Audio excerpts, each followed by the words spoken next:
Hello दोस्तों, आज हम इस वीडियो में जानेंगे कि दाखिल खारिज हम क्यों करवाते हैं और दाखिल खारिज करना क्यों ज़रूरी है और इसको चेक कैसे करेंगे जब दाखिल खारिज करवाए हैं। अगर जानकारी आपको अच्छा लगेगा तो आप हमारे चैनल पर पहली बार आए तो हमारे चैनल को सब्सक्राइब कर दीजिएगा। मैं सुदेश कुमार आपका स्वागत करता हूं इस वीडियो में। चलिए हम समझते हैं दाखिल खारिज क्या है और इसकी आवश्यकता क्यों पड़ती है और इसको चेक कैसे करेंगे जब दाखिल खारिज करवाएं। तो सबसे पहले हम समझते हैं दाखिल खारिज क्या है। देखिए, जब देश के किसी भी राज्य की संपत्ति में हस्ताक्षर एक कानूनी प्रक्रिया के तहत उसके कानूनी हकदार को ट्रांसफ़र किया जाता है। अगर आपके पास 5 बीघा ज़मीन है, आपके पिताजी के पास 5 बीघा ज़मीन, आपके पिताजी के पास, अगर वो ज़मीन आपको दे रहा है 2 बीघा, उसके पास कितना बचेगा? 3 बीघा। अगर वो आपको दे रहा है, क्या पता उसको मतलब दे रहा है तो उसका क्या सबूत है आपको ज़मीन दे रहा है। अगर आपको 2 बीघा ज़मीन दे रहा है तो आपको लिखावट होना चाहिए ना, हाँ हमारे पास 2 बीघा ज़मीन है। अगर इसके पास 5 बीघा ज़मीन, अगर 2 बीघा आपको दे देगा तो इसको मतलब इसके खाते में रहना चाहिए 3 बीघा। इसी के लिए दाखिल खारिज करवाया जाता है। अगर आपके पास 5 बीघा ज़मीन है, अगर 5 बीघा ज़मीन में अगर 2 बीघा ज़मीन आप बेच देते हैं और तब आपके पास 3 बीघा बचेगा, और 2 बीघा जो ज़मीन बेचे हैं वो ज़मीन किसके ऊपर बेचे हैं, इन सभी को रिकॉर्ड रखता है। इसीलिए दाखिल खारिज करवाने के लिए कहा जाता है सरकार। और ये दाखिल खारिज जो करवाता है इसका पैसा कहाँ जाता है? इसका पैसा मतलब मुख्यमंत्री के पास जाता है या केंद्र मंत्रालय में जाता है। ठीक है, तो इसके तहत घर का जो मुखिया आता है, यानी जिसके पास जिसके नाम पे ज़मीन है, ज़मीन वो अपने पुत्र या पुत्री को अपना ज़मीन जो देता है, तो उस ज़मीन देने के बाद उसके ऊपर जो रजिस्ट्री होता है, रजिस्ट्री होने के बाद जब दाखिल खारिज करवाते हैं तो वो सारा रिकॉर्ड उसके ऊपर चढ़ जाता है कि फलना के ऊपर कितना ज़मीन है। अगर नहीं समझे हैं तो फिर से समझाते हैं। देखिए, अगर आपके पास 5 बीघा ज़मीन है या 2 बीघा ज़मीन है, मान लेते हैं आपके पास 2 बीघा ज़मीन है। अगर 2 बीघा ज़मीन है उसको आप किसी दूसरे आदमी के पास बेच रहे हैं, उसको उसके पास 3 बीघा ज़मीन है। ठीक, अगर आप 2 बीघा ज़मीन बेच रहे हैं, उसके पास पहले से 3 बीघा, अगर 2 बीघा आप बेच रहे हैं तो कितना बीघा इसके पास हो गया? 5 बीघा हो गया।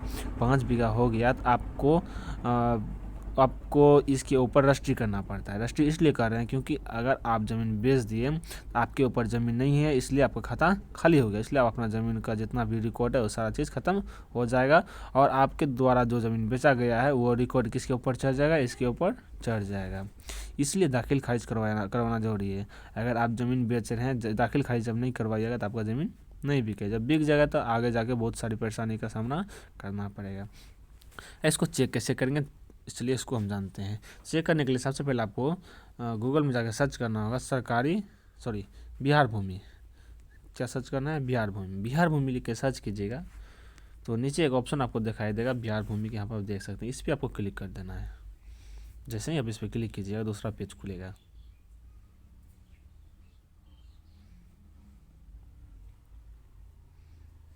ठीक, तो दूसरा पेज को जैसा खुलेगा आप इसको आप नीचे स्क्रॉल कीजिए। नीचे स्क्रॉल करने के बाद आपको यहाँ पे एक ऑप्शन दिखाई देगा दाखिल खारिज आवेदन स्थिति। देखें, यहाँ पर आप देख सकते हैं आपको एक ऑप्शन दिखाई दे रहा है। सेकेंड नंबर में जब आइएगा स्क्रॉल करके आपको यहाँ का ऑप्शन दिखाई दे रहा है, इस पर आपको क्लिक कर देना, दाखिल खारिज आवेदन स्थिति देखें। इस पर जैसे ही क्लिक कीजिएगा फिर नीचे स्क्रॉल कीजिएगा। नीचे स्क्रॉल कीजिएगा, आपको यहाँ पे कुछ इन्फॉर्मेशन भरना होगा। सबसे पहले तो क्या क्या इन्फॉर्मेशन भरना होगा तो देख लेते हैं। सबसे पहले आपको यहाँ पे जिला नाम देखना है। जिला नाम आपका जिस जिला में ज़मीन है उस जिला का नाम, और अंचल देखना है, मतलब जिला का प्रखंड क्या है वो देखना है, और वित्तीय वर्ष किस वर्ष में आप दाखिल खारिज करवाए हैं उसको यहाँ पे आपको भरना है।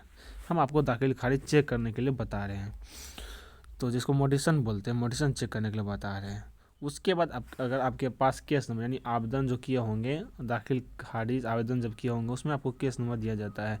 अगर वो आपके पास नहीं है तो उसमें जब रजिस्ट्री किए होंगे उसमें डीड नंबर रहता है, डीड नंबर से भी चेक करते हैं। अगर वो भी आपके पास नहीं है, आप जहाँ आपका ज़मीन जहाँ का है वहाँ का मौजा पता रहना चाहिए, और ज़मीन का जो खेसरा यानी प्लॉट नंबर, अंग्रेजी में बोलते हैं प्लॉट, हिंदी में बोलते हैं खेसरा नंबर, खेसरा नंबर आपको पता रहना चाहिए। फिर इतना चीज़ को पहले आप भर लीजिएगा। चलिए हम फटाफट भर देते हैं।